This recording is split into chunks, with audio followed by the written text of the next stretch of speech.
Le service de transport adapté de la capitale, le STAC, c'est un organisme à but non lucratif qui exploite pour le réseau de transport de la capitale le service de transport adapté pour la clientèle qui ne peuvent utiliser le réseau de transport régulier.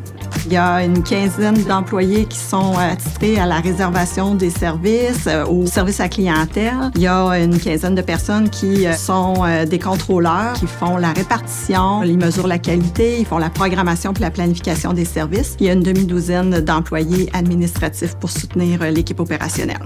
Pour la Ville de Québec, le transport adapté, c'est plus de 40 ans d'histoire. Pour profiter des services de transport, il faut avoir un handicap permanent persistant. Il faut avoir des limitations fonctionnelles reconnues par les professionnels de la santé. Nous sommes régis par une politique ministérielle avec des critères provinciaux. Les demandes d'admission qui nous sont transmises sont évaluées par 3 parties prenantes. Donc, on a des gens du CIUS Capitale Nationale, on a un représentant du réseau de transport de la capitale, puis on a aussi des représentants de chaque limitation fonctionnelle de la clientèle. Et une fois que le client a répondu et se qualifie selon les critères d'admissibilité, il est admis au service de transport adapté de la capitale. En fait, la programmation de service au niveau des contrôleurs, c'est d'organiser les déplacements de la clientèle selon les limitations fonctionnelles de chacun, dépendamment de la distance qui est parcourue, et ça dans les 3 différents modes de transport qu'on a, soit minibus, taxi adapté ou taxi régulier. Ils ont aussi le rôle de contrôler, mesurer l'efficacité des tournées qui sont faites selon des critères qui sont préétablis. Comme on fait du transport en commun, c'est super important d'être efficace. Pour ça, on fait le jumelage des déplacements dans l'objectif de répondre à un maximum de demandes de déplacement. Il y a 2 différents types de déplacements au STAC. On a ceux qu'on dit réguliers, qui, eux, sont des déplacements qui sont répétitifs. Donc, même origine, même destination, même journée de la semaine et mêmes heures. Puis on a ceux qui sont occasionnels. Eux répondent plus à un besoin ponctuel de la clientèle. Donc, par exemple, quelqu'un qui va aller au centre d'achat, aller à un rendez-vous, aller au cinéma. Actuellement, au STAC, côté volume d'appels, on traite environ 900 appels par jour sur semaine.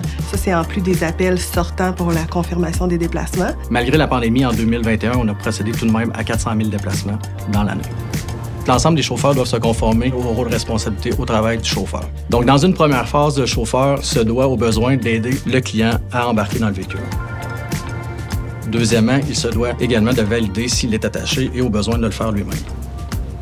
Dans une deuxième phase, le chauffeur se doit obligatoirement d'assister le client de la porte accessible du véhicule à la porte accessible du bâtiment. Donc, le chauffeur doit également laisser le client à l'intérieur du bâtiment et en sécurité. Dans certains cas, il se peut que le chauffeur se doive de confier le client à une personne responsable.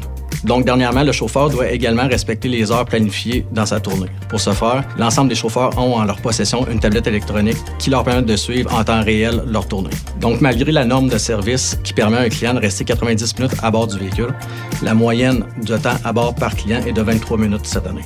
Nous avons des indicateurs de performance qui sont mis en place pour nous aider à mesurer la qualité du service. Nous avons une équipe de contrôleurs qui mesure la qualité du service directement sur le réseau. Leur mission est de s'assurer que la clientèle soit transportée sécuritairement. Pour ce faire, les contrôleurs sont mandatés à accompagner et vérifier les chauffeurs.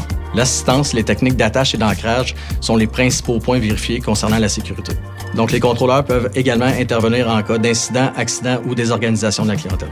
À ce jour, les contrôleurs ont procédé à plus de 5 500 vérifications en 2022.